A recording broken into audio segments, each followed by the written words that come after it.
Hello, listeners, and welcome to another special episode of Subscription Scaled. I'm your host, Nate Frederick. With me today is my co-host, Josh Mathers, and we are joined today by Brian Kehn from HomeServe and Melanie Stout from Optimized Payments. Welcome, everybody. You're Thank you. welcome. All right, well, we are here today to talk about payment processing fundamentals. Our podcast series here is directed at merchants who are looking for ideas for how to best run their subscription-based business, what to know about payment processing. So glad to have you guys here to talk about what your experiences have been and lessons you've learned along the way. But hopefully we'll give our listeners a good guide as to what they should be looking out for. So Josh, I'll turn it over to you so we can dive into this topic. Yeah, I think maybe a really good place to start, and Brian, I'll direct this question to you, but maybe give us a high level definition of kind of subscription billing just in general, and kind of the importance of establishing kind of that payment processing model in the subscription-based business. All right, Josh, thank you. Subscription in the payment processing. It's a very challenging process because the biggest thing is with the subscription business, you're going to be billing the customer on a recurring basis, but you want to make sure the customer experience is wonderful, where there's not disruptions of the service that would cause pain points for the customer. So there's a number of factors you have to do to keep that subscription billing going. And that's whether it is participating in key programs like Account Updater, communication to the customer if account number information change or if there's a decline. And this is different, so much different than a point of sale where a customer's interacting directly with their payment method at, face to face, where a lot of this is recurring billings, which they call card not present. And what we're trying to do is establish a continuing payment method to ensure the customer has a wonderful customer experience with subscription services. Great. Melanie, anything that you would add? Yeah, it's so easy to take a payment one time, right? Just hand over your card, especially in person. When you get online and you have the card not present component, even a single transaction is much simpler. But once you get into the subscription space, that's where all sorts of things can happen, right? Because you're so far removed from when the customer is interacting with you physically with a potential payment method in hand or stored on a browser. And understanding and looking at all of the data, making sure that you know exactly what's happening with every transaction is really critical to knowing how to continue billing that person. Particularly when the subscriber wants to remain a customer and you want them to remain a customer, but you can't get the payment through is definitely injurious to a business. Yeah. One of the most important aspects from a subscription business model, right? Exactly. Yeah. So I guess diving in kind of from there are a couple of things there, Account Updater, but maybe an overview, and Melanie, we'll start with you on this one, but give us an overview or kind of introduction into like the various players involved in the payment ecosystem, right? Like gateways, acquirers, there's PayFacs, there's orchestration, there's all sorts of different providers. Maybe walk us through that ecosystem and who those players are. Like what does a merchant have to kind of think about from an ecosystem perspective? There's the commerce platform where you're collecting the initial card information or payment information. And then from there are billing systems you could outsource to, you could build in-house, you can do a combination of those things where you have the customer information stored somewhere. But whatever you do, you need to have that information stored somewhere so that you know the product, the price, the promo, when to bill that customer again, what amount to bill that customer again.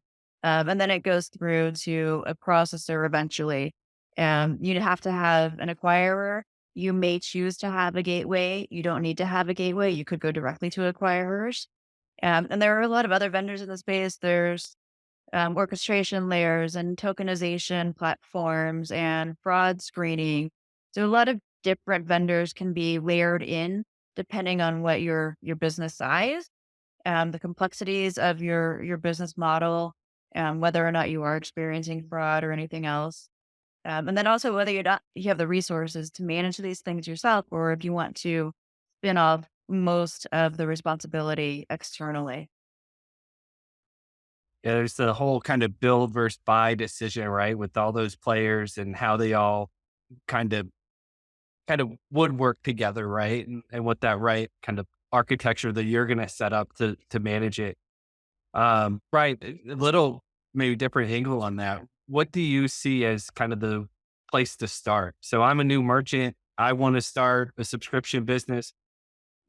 Where do I start? What provider do I go to first? Like, how do I jump into this thing?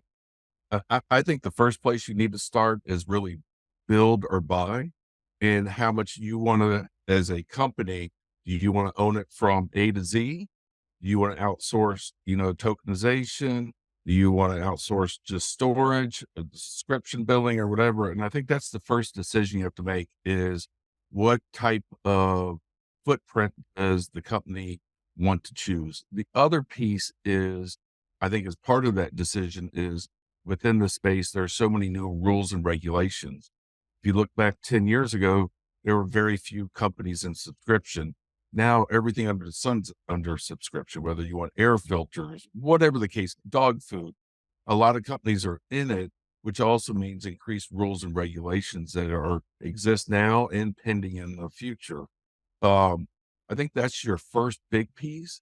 And then really the second big piece is understanding the costs and the fees associated with whether you do it internal, keeping up with all the rules and regulations and the security, or outsourcing it with a one-stop shop or involve multiple vendors. So I think the key part is what does the company, how they want to approach it. What do you see as the pros and cons of that, Brian? Like, why would you build it, or why would you go with a third party? Maybe put your fate in the hands of someone else. The biggest thing is the third party allows you for quicker, what do you want to call it, to market, to be able to process, but you have less control. But the thing is, there's a lot of work if you do it internal. There's new rules and regulations. You have new systems, new compliance, new security thing, whatever the case may be. My recommendation, especially for like a startup, is to outsource it uh, from nuts to bolts. And then slowly, as you gain more knowledge, bring that in if that's the route you want to go. Yeah. Melanie, what do you guys advise merchants to do? And maybe even take it from the perspective of somebody who's growing up, not just a startup, but maybe somebody who used some out of the box functionality from some online SaaS providers and is now like, hey, I've kind of got the hang of this and I want to grow. I want to start bringing some of this stuff in house. What path do you tell them to take? It totally depends on the resources they have available and the knowledge set. But if someone has already decided, now I'm big enough, I'm going to bring it in house, we fully support and recommend that decision as long as they're willing to staff for it. As you mentioned, there's obviously a lot of changes that happen, new to decline reasons and new rules and regulations that are constantly coming up.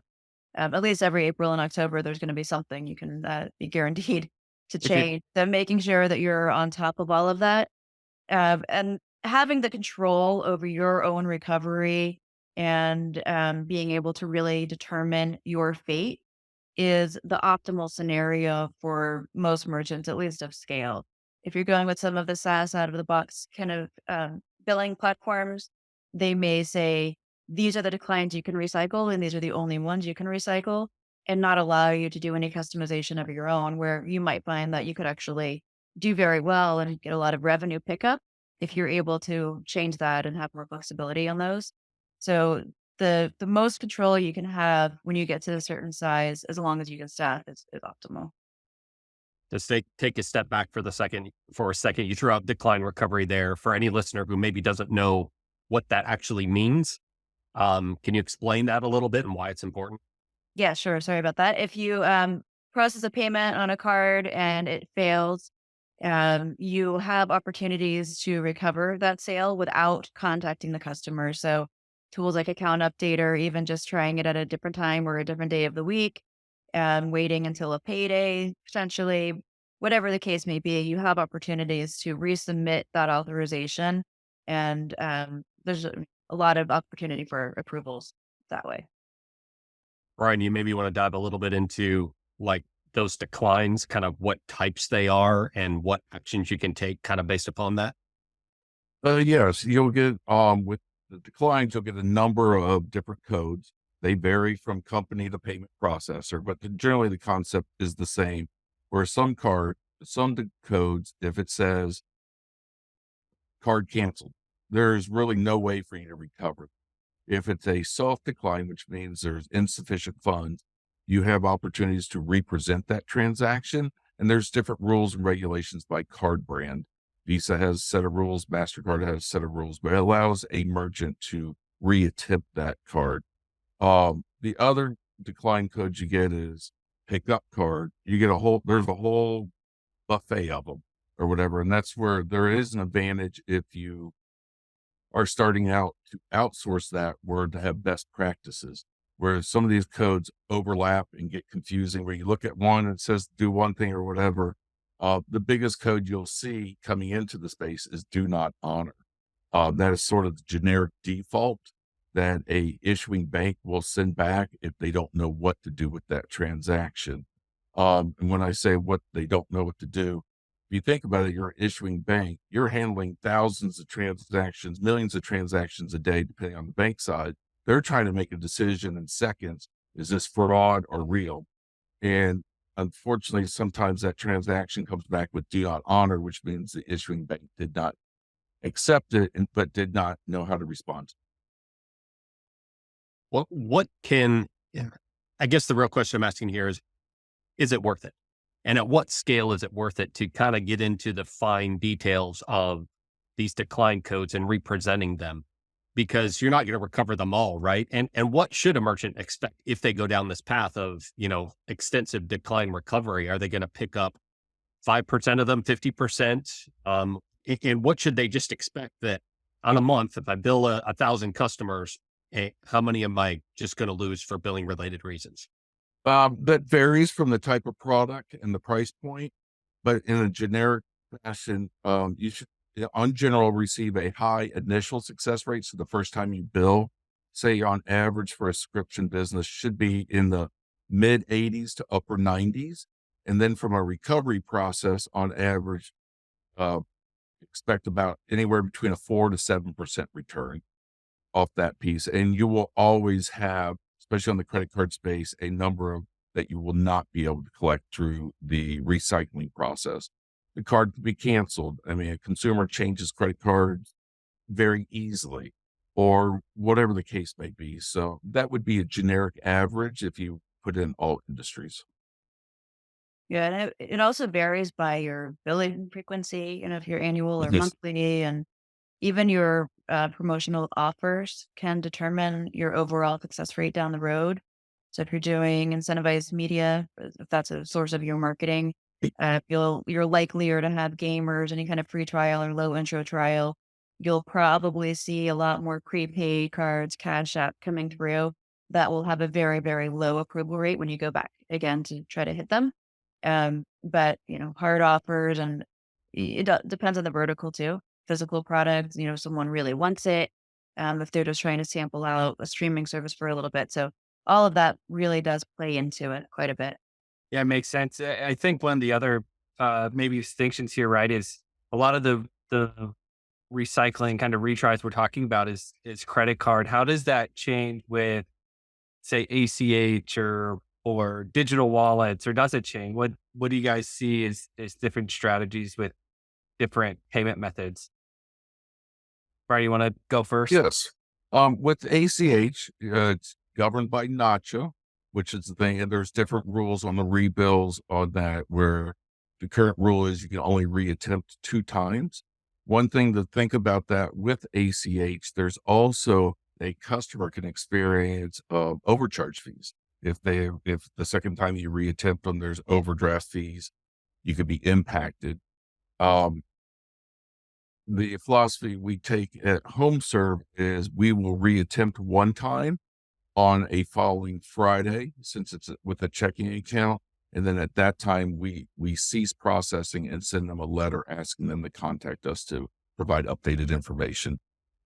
From our customer base, we found that is the best experience, but it could vary from vertical, from product, whatever the case may And a lot of merchants don't have any kind of authorization screening process on ACH.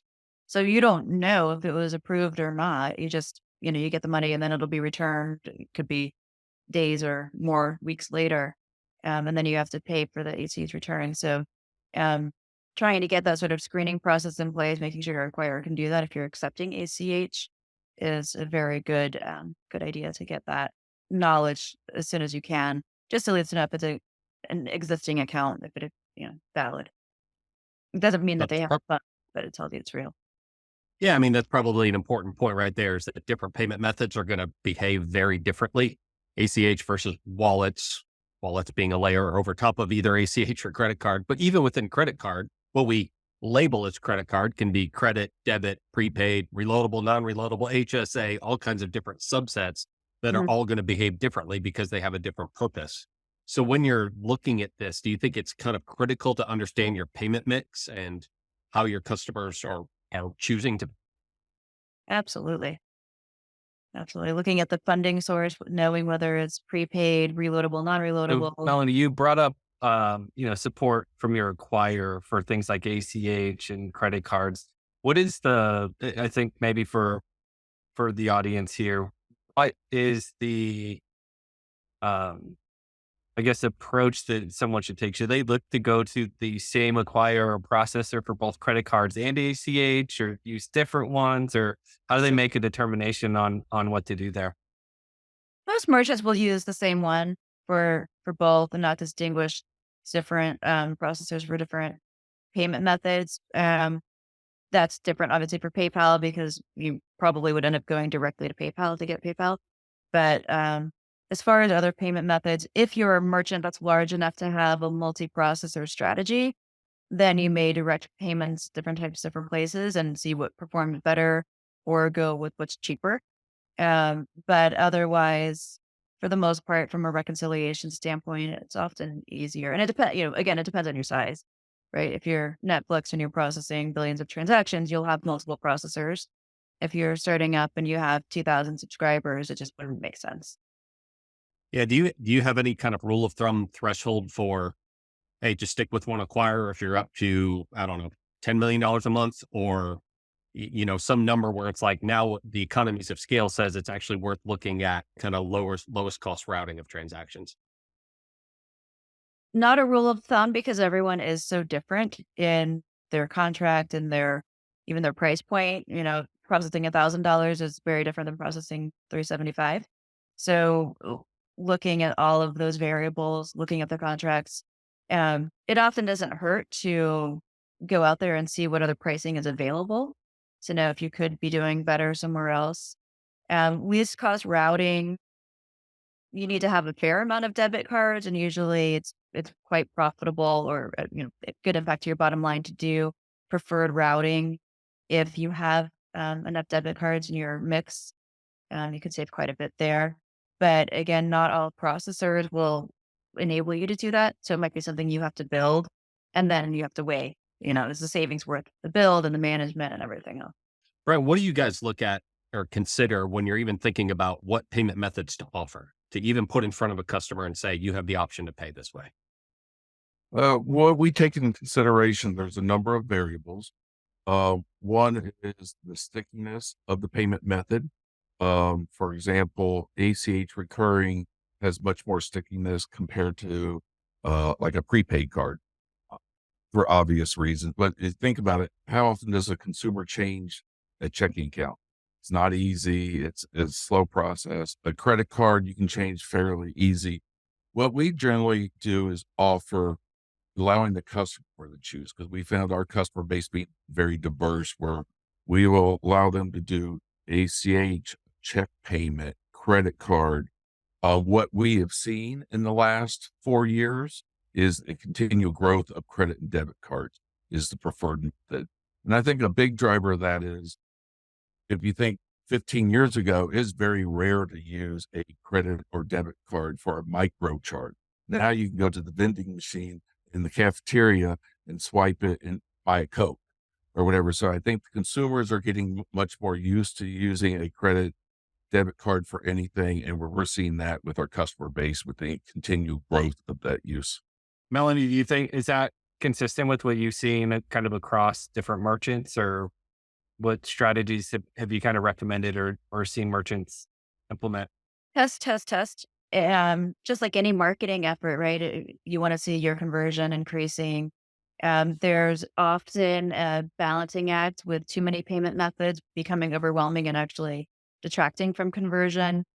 We do often see adding in a wallet can lift approval or lift a conversion by anywhere from 5 to 25%, especially if you're going internationally. Then adding a PayPal can be a great testing ground to see, should you start taking local payment methods there because their funding source might be something you wouldn't be able to take otherwise. So that's often a good gauge. Um, Looking at what a lot of companies will do though is acquisition marketing will be in charge of what payment methods are being offered, but they don't always look through to the whole lifetime value back end of it. So making sure that organizations are working together and sharing that information is really critical, because you might see your conversion skyrocket when you add Apple Pay.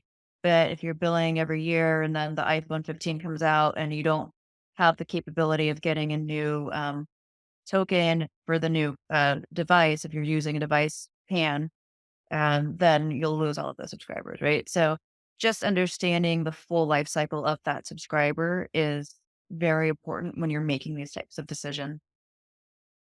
Totally. How much does, and Brian, you were talking earlier about compliance requirements and those types of things, and everything's always changing. How much does that kind of come into the equation of what payment methods you accept? Right? Obviously, with credit cards, there's PCI, right? But how much do those requirements kind of come into your decision making process for what will you allow customers to pay with? I think it comes in about 10%. And the reason why a lot of it depends on the type of marketing we are performing. If we are offering a marketing program that offers a discount, there's rules and regulations that the card brands have released about 2 years ago on offering a discount for a subscription that you have to apply to different things you have to perform as a merchant. What we have decided as a company is to not offer a credit card as a payment on those discounts that we think, from the standpoint of what we perceive as the burden of the requirements to meet that if you offer a discount. So it comes into play, but our biggest thing is we're taking the approach of trying to not offer discounts from the standpoint of it just creates complexity within our operating system. And we're just trying to offer our product at the best value to the customer.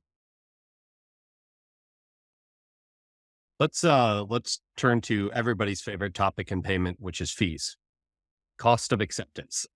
A lot of debate about it. Every merchant hates it. They feel like it costs too much. And to be fair, it costs more in the US than probably anywhere else in the world to process a payment. So maybe let's dive a little bit into what are the different types of fees there are.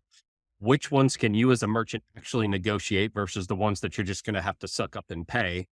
And what should generally be your strategy when you're either, let's take it from the perspective of an SMB and then an enterprise as you're going to market and looking for those types of services? And Melanie, let's start with you on this one. So there's you're paying your processor, your vendors, and they'll have fees. Sometimes they'll be bundled pricing, particularly if you're starting up. Otherwise, it's interchange plus. So then you can see exactly what you're paying to each entity. Um, you also pay for a deposit, you pay for an authorization, you pay for chargebacks. You probably, if you're adding in any kind of account updater, any fraud solutions, those would be additional fees as well. All of that is definitely negotiable. Then you have the card brand fees and the bank fees. Those are less negotiable. It pretty much is what it is, unless you are enterprise, then you have some more flexibility to be able to negotiate those. But there are things you can do within your processing to reduce fees. So if you look at your breakdown and you see you have downgrades, for example, it means you're not sending data correctly. So you could just, whether it's a zip code or something else, right? Just change what you're sending, how you're sending it. Certain industries are eligible for level 2 and level 3 processing. which can give you bigger discounts. You might be able to negotiate too if you have like a low ticket price, negotiate a low ticket fee. Your merchant category code will also play into what your fees are. So if you're eligible to transfer MCCs, if you're in one that's not favorable for rates and your business allows for flexibility to go into a different code and your processor will approve it with their underwriting team, then you could potentially save there.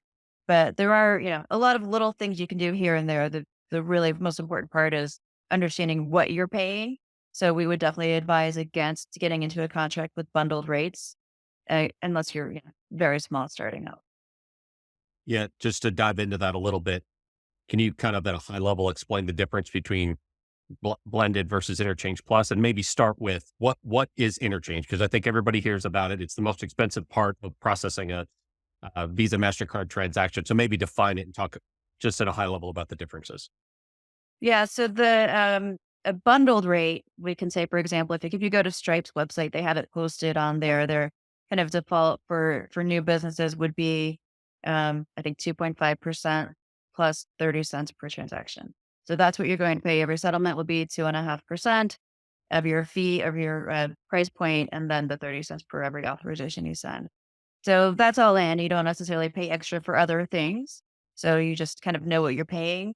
Um, and if you raise your price, your fees will go up. If you lower your price, your fees go down as far as the percentage goes. But then the assessments and the interchange, that's usually the bulk of your costs. That's where you have the flexibility to change it. It's variable by, if it's a debit card or commercial credit or anything like that. And so Visa and MasterCard each take a piece of the pie, and then the issuers also have to get paid. Usually what we see the breakout is that the kind of bank fees are around 80% of your total processing cost. Your processor fees are usually anywhere from 5 to 20%, depending on value added services you have included in there. Um, but that's really everything you send is qualified at a certain rate that's already predetermined based on the product, the MCC, and the information you're sending. Card not present has a different rate than card present. Industries have different rates. So it's really down to the actual card product the consumer is using and your data being sent. I think many merchants, especially small ones, hear that they're paying anywhere between 3, 4, sometimes 5% grand total, all fees in, a cost of accepting a payment method. And that, again, is higher pretty much here in the US than anywhere else in the world. Why do you think we have this system that we do? And this is a little bit of a philosophical question, I realize, but why is it so high? And is there anything that merchants collectively can do about it? And love to get your perspective, Brian. That is a tough question. I think the biggest reason it's high from the standpoint of, and I'll just use a generic example, is like in the US, we have over 6,000 banks, whether credit unions or whatever. If you look in Canada, I think they have only 32 banks. So I think we have a lot of banks. We have a lot of fraud. And I think with all those combinations and all the steps result in higher fees. I know there's been for years different groups, regulations, Congress, all trying to be involved to lower fees. None of them gone anywhere. It just every year fees keep going up. Um, I think the other part with fees, and there's not from a merchant side, uh, I think we alluded to earlier, every April and every October, the card brands release new rules and regulations, and fees are included in that. The biggest thing is whatever route you do is making sure you're aware of those changes and what the impact is to your business. So A, you can be aware of it, but B, continue to watch your fees and monitor it and work with whoever you work with, trying to lower those fees. The biggest thing I see on fees to help you lower is volume. More volume you get, it gives you a better ability to negotiate a lower fee in some fashion. And some of the fees, where merchants are subsidizing the rewards programs, right? So Mhm. you're Capital One and you're getting all of your cash back. Someone's paying for it, and Yep. merchants are the ones who are paying for it. I've heard it said many times that, this is covering not only rewards, but the cost of actual fraud because it's a card that's used fraudulently. Almost every bank in the US says they'll cover the cost of it. So they're not doing that out of the goodness of their hearts, right? They have a reserve sitting somewhere based off of interchange that they're drawing down when there is actual fraud. So it's kind of the system that we have, but there's all of these new measures being put out in payments. So EMV codes, right? Um, 3D secure and not taking off as much in the US, but all of these additional security measures put in around payments to make them more secure. Why do we continue to justify then this risk of loss being so high when theoretically it should be lower than it ever has been? And maybe Josh, I'll actually direct this one over your way. Yeah, I mean, I think it's a good question, right? I think it's easy to just say, hey, there's kind of a duopoly going on and they can do whatever they want. Right. And I don't know that it's necessarily nefarious, right? But the fact of the matter, right, especially the card not present industry, EMV has brought a lot more fraud.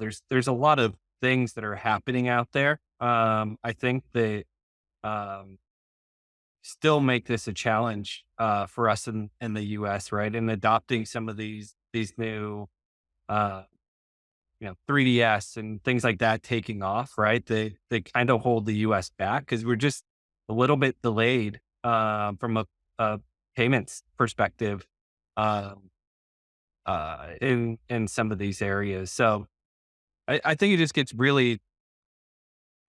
gets really challenging, right? You get all these players that are in the mix. Every player that you put in there wants a little piece of the pie, right? There's more and more players coming in and getting exposure to your transaction flow. And I think it's just skyrocketing fees from every which way, right? Like, um, and you look at fraud solutions, right? There's fees for those. So you try to keep your fraud low, right? So that you're not part of that problem or don't have chargeback, but that's going to cost you more fees, whether you're using an acquire or not, right? And it's just the the payments ecosystem is expanding and everybody wants a piece of it, and it does horrible things to the cost of acceptance in general. Melanie or Brian, anything you want to add to that? I think the one thing to add, there's a lot of players. Everybody wants their piece of the nickels, dimes, and quarters that adds up.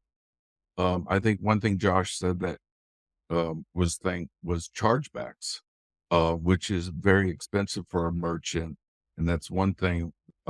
Definitely is a fee that's negotiable, what you get charged, and it's something that you definitely need to monitor and stay on top of, and making sure how to dispute that chargeback and provide that information.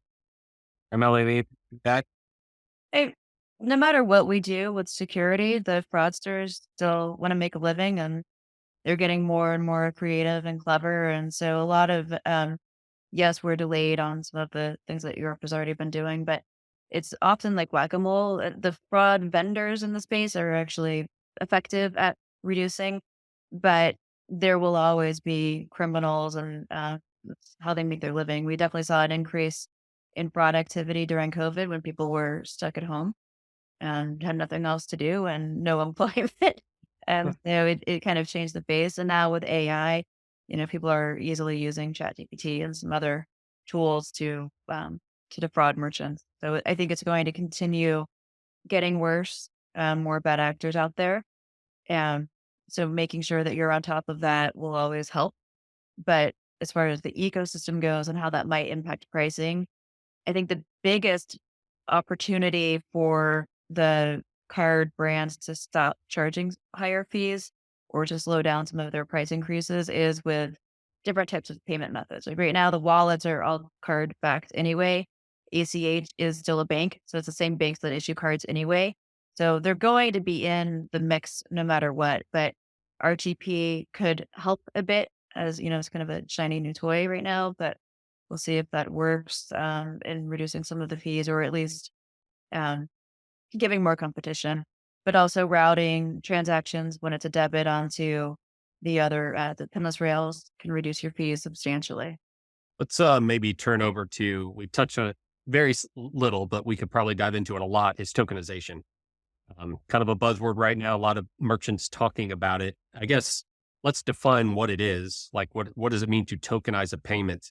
And then what are maybe a couple of the strategies that a merchant can put in place to tokenize their payments with different vendors, kind of those pros and cons. And Brian, maybe we'll start with you here. If you would just kind of define it for us and then talk a little bit about the different routes you as a merchant could take. To define tokenization, it's basically when you take the credit card information and through a system code comes up with a generic code that makes it unreadable. Or in other words, if a fraudster or someone hacks in your system, they're unable to take that token and do anything with it to generate a credit card number. There's a number of different routes that you can go as a merchant. You can outsource the tokenization to a third party. You can have your payment processor perform tokenization. You can do it internally. You can also, it's also, how do you want to store that information? Do you want to store the token in your system? Do you want a third party to tokenize it? There's a number of different routes to go.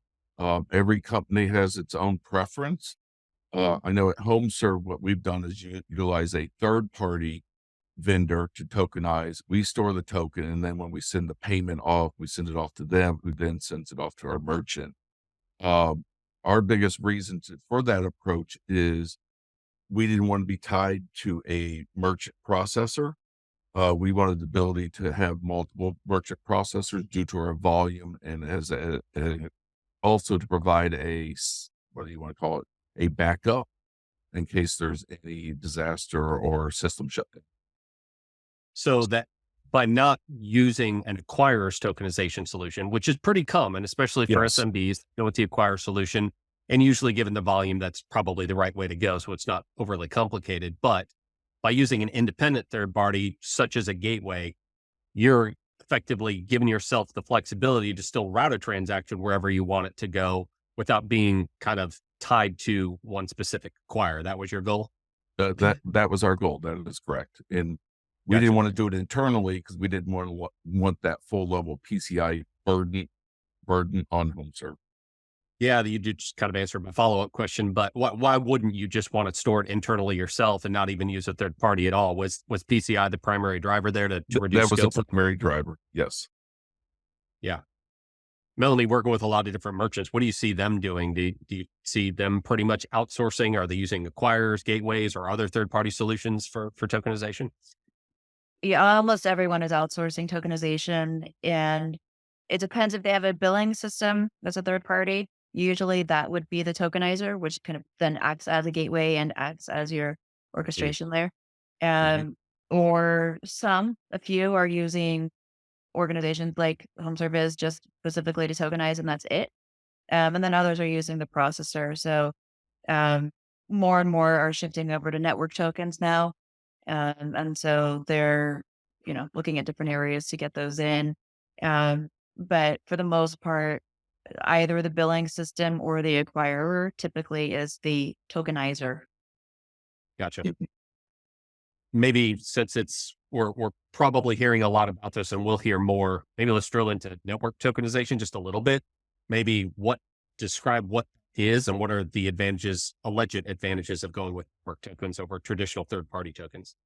I'll say there actually is a direct advantage. We have seen a couple of percentage points or more lift in approval rates when someone has moved over to network tokens. And there was also the additional fee if you're not using them. So people say you're saving money if you use them, but they added the fee.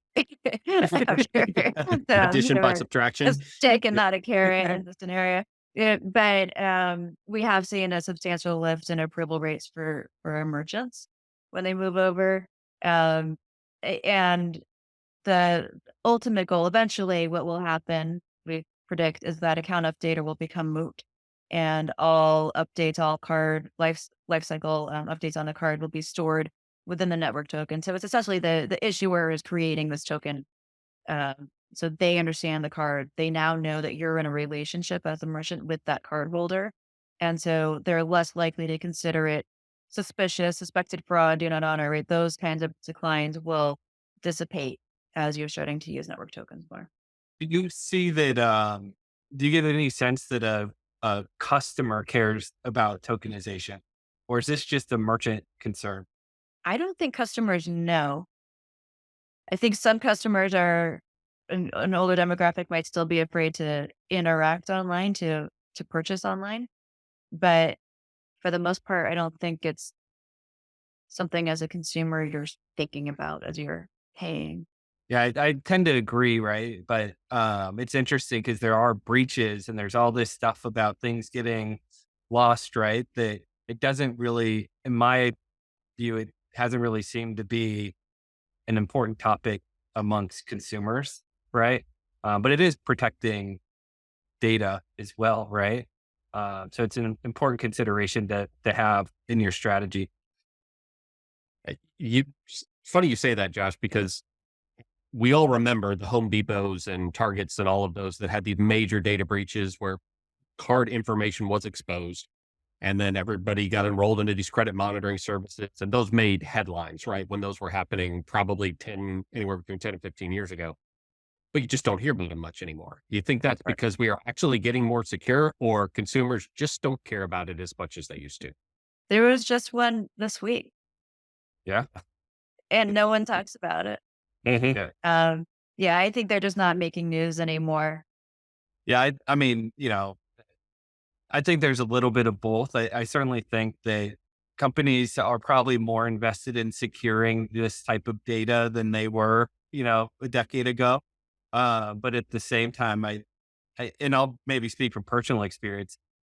I know there's going to be a breach, and I know my information is going to be included in it, and it's just a part of life now. And it's not. I mean, if it happens, I'll deal with it when it happens, right? And I'm not really spending too much brain cycles on worrying about it anymore. Maybe a last topic for us to get into here is the power and value in reporting, especially since we're talking about fundamentals here.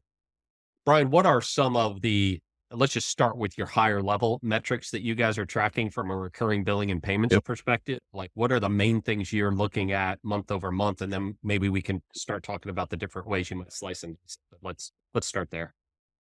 Yeah, I think one very critical part is reporting and staying on top of the reports almost daily and looking at trends. One of the key indicators we look at is our first time collection rate for that subscription, meaning when we get a new join, what is our success rate?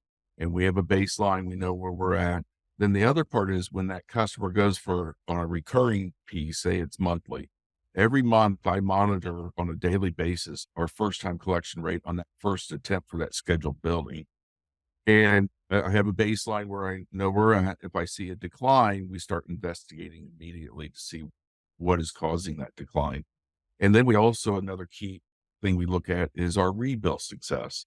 How much are we collecting off each rebill? And then we also monitor collection rates also by payment frequency. Our customers collect differently. Our annuals have a lower collection rate than our monthly customers. If you think about it, it's got a higher price point, and we see a much higher soft decline rate, where compared to a monthly is at a lower price point. So we look at a lot of those key indicators as our key drivers. The other piece that we look at is the decline reason codes. What do we see is the decline reason codes, and are we starting to see a shift or new activity or something where what we have established is a baseline, and we monitor it on a daily basis. And daily doesn't have to be, it varies from company to company. It could be weekly or monthly, but we monitor that, and it's a key part of helping us make decisions and maintain a high collection rate. Is it safe to say, Brian, that you're using these reports to really look for anomalies? Because I gather that for the most part, when you get a certain decline code back in, if it's the first attempt, you're going to rebill it X days later. Like, the systems kind of take care of that. So if you expect to have a collection rate of 94%, but you're seeing it drop down to 92 or something like that, outside of where it would normally be, that's when you start kind of digging in deeper. That is correct. And that's our first indicator of what's going on. What do we need to do different? What's changing on our customer base? Yeah. Melanie, makes maybe what are the different places you as a merchant can go to get this information? And how should you best be alerted? Is it daily monitoring of your own reports and just kind of reviewing them for anomalies, or alert systems? What are the different strategies a merchant can take? Yeah, the payments data is usually very rich. A lot of acquirers have it, but it can be complicated to get to. Depends really on who you're processing with. But getting all that information out can really inform so much to your business, marketing and your overall success rate. We actually have an analytics platform where we ingest data from multiple processors. One of the things I would also add to what Brian is looking at that we look at is your performance by bank, by BIN, and by funding source. So you can slice and dice it by is it a prepaid card or debit credit, that type of thing. Um, but beyond that, and also looking at fees too. Your CRM or your billing system or whatever platform you're using to bill your customer will also have some very good information as far as lifetime value and how you acquired that consumer. So, taking it back, like if you did a Facebook campaign, is that something you want to continue doing? One of the things we also look at is your performance by decline reason. So, and by attempt. So if it was a closed account and you retried it, did you recover? And we actually do find those to be recoverable. So you might be able to stir up some misconceptions and say, "Hey, actually, I can get more revenue." But then monitoring that and making sure you're doing it profitably and as efficiently as possible is also a critical component. So just knowing when you should be retrying, how often, how many days between, which ones you should do, anything else you need to be doing in between, like submitting to account update or that type of thing. I guess when you're looking at these reports and analyzing this data, is it more important or equally important to look at it from a kind of transaction count perspective or a dollar amount perspective? Like, does it matter? What's the difference? Should you look at both? Like, where should a merchant spend their time? I think both. Usually you see more trend in the transactional information. So we actually have an alerting system that is created that will email me if there's a change based on my criteria. And I can do it by transaction or by dollars, depending on what the metric is. So both are relevant. But what you might see sometimes is, depending on your volume, the dollars just change a little bit, but the transactions could be meaningful. So if you have zero invalid transaction declined, then all of a sudden you have 200 on one day, that's meaningful. But if it's a verification or something, that's $0, right? So really looking at the transactions can be a bigger flag than the dollars, but both are important. Right. Any other key data points that you're monitoring on a day-to-day basis? Or I should maybe ask, when things look like they're weird, where do you go? Do you have a data warehouse of all of your payments data? Where can you really drill into it? Or do you go to your acquirer data, your CRM data? Where do you go? Yes, yes, and yes. Okay. We do utilize a third-party vendor that consolidates our information from our payment processors and puts it in a nice together dashboard that provides us a very simple view and daily alerts. But we also utilize our internal warehouse where we download information from our payment processor that allows us to take a much deeper dive, like looking at the bins, looking at the prepaid cards, all those different variables. So we have a multi approach, but that is one key on deciding what vendor or merchant or whatever. Do look at reporting, and making sure that reporting meets your criteria, because that is one key to success, is watching your reports. And some are good, some are not good. It varies on the company. And also there's an additional expense of taking it in-house because it is a lot of data, a lot of transactions, and a lot of activity. Awesome. Well, go ahead, Josh. No, I was going to say that makes a ton of sense to me, right? I think a big part of the subscription model is data just in general, right? I mean, to really be able to measure how your business is performing is one of the most important aspects of this subscription machine, right? And payments sits right squarely in the middle of all of that at the end of the day. I guess last question, just to kind of at a summary level for you guys. If you could go to when you were kind of a beginner into payments, and think about the things you didn't know as you were first, your first couple years into payments. Is there anything that you wish that you could go back and like get into first or learn quicker than maybe you did that would help maybe another merchant who's trying to understand their payments data better, or to ask it another way, just where should they first start? If they know that they've maybe got opportunity, but they want to know where to dive in. What I would do different looking back is actually spending a lot of time. One is, especially with today's world and the internet, go out and do the research on the web. And I know everyone has an opinion, but start researching the stuff and really start documenting the key terms you need to learn. Chargebacks, recurring, whatever the case may be. I mean, CIT, MIT, all those different pieces or whatever, just getting used to the terminology. I think like anything new is learning the terminology, and there's a lot of websites that has it out there. Just start digesting that. And then really, start working with whoever your vendors are and start challenging and asking questions and taking the thing to understand the piece, because it's very complex. The one thing I've learned is if you talk to 3 different vendors or 3 different people, they call it 3 different things, but it's all the same. And it just depends on what terminology they have. And that's the biggest piece, is learning the terminology, looking back, because that was the biggest struggle I had when I was thrown in the world of payments. I'll tell you one thing when I started doing my research that I had to realize when I was looking at information was, excuse me, the card present and the card not present payments world operate very, very differently. They have different terms, they have different metrics. It's just almost 2 different universes when it comes to both the networks and the people that are involved in it. I mean, we're all involved in card not present. There are plenty of people who do a lot of card present.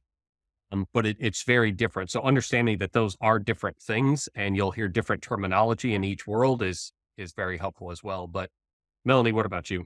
Realizing and understanding the interconnectivity in not every processor, not every vendor is the same. And looking into the transaction, like getting actually in the weeds, in the nitty gritty, and investigating what is being sent. What are all the codes going through?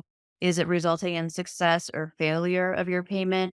And then understanding, what you're sending to your processor, making sure that they're good enough to be sending it the right way to the issuer to get the approval. So there's so much that happens in those hands-offs of transactions, and making sure you get into the weeds and really know what's in a file. Like, what are you sending? That's critical information. And maybe Josh, for you, and I'm gonna tee this up and make it as big of a softball as I possibly can. But Brian said there's a bunch of resources online, and there certainly are. But in terms of like getting educated about payments, networking, and understanding how this all works, because it really does take a village. Like where would you say they start? What are some good organizations to look into or online resources? I mean, I think there's a lot of different resources that are out there. I know pivotal to my career personally was an organization called Payments Ed, which does an annual forum and webinars. And it's it's all education, networking focused, not really sales driven from a conference perspective, which is unique. But the level of detail and the merchants and providers there that are just willing to help you solve your problem and answer your questions, I think is extremely unique. And so would certainly suggest them. Then I think that a lot of the other groups to me are a little bit kind of depends on what you're focused on within your payments role specifically. Right. Like MRC would be great if you're more on the fraud side of things, although they're certainly getting out into other areas of payments as well. So I think there's a lot of stuff. Acquirers have a lot of information. I mean, more probably than any of the four of us had at our disposal. And kind of back to Brian's point, we didn't have this internet thing that you could just go search a term, right? And figure out Wow, what we you just gave away how old all of us are. Thanks, Josh. But right, I think there's tons of online resources out there, right? I do think you need to take some of them with a grain of salt. Go check out a few of them on the same topic to kind of triangulate what the truth might be. Sometimes consider the source, right? If you're on an acquirer's website, then they're giving you information. There's probably a certain lane that might have uh, towards it. But there's just so many resources out there. But those are some of the ones that kind of stand out to me that you could get involved with, find pretty easily, and really kind of kick off that learning. Yeah, and I'll just add to that to emphasize the power of networking in the industry. Any of the ones you just mentioned and plenty of others have good community groups of people that work together. They get together at the conference, obviously, and share knowledge, but it's even conversations kind of like this one that we're having right here. We've all been in the industry for a long time and have worked together, referred other people around. That's just the best way to gather knowledge, learn from what others have done, what's working, what's not. But get plugged in. That's the best way you're going to optimize payments for sure. Well, Brian, Melanie, thank you so much for joining today, sharing your experiences and background. Josh, as always, thank you for co-hosting. But thanks for everyone for listening to our episode today and hope you found it valuable. Thanks again. Thank you. Thank you. Thank you.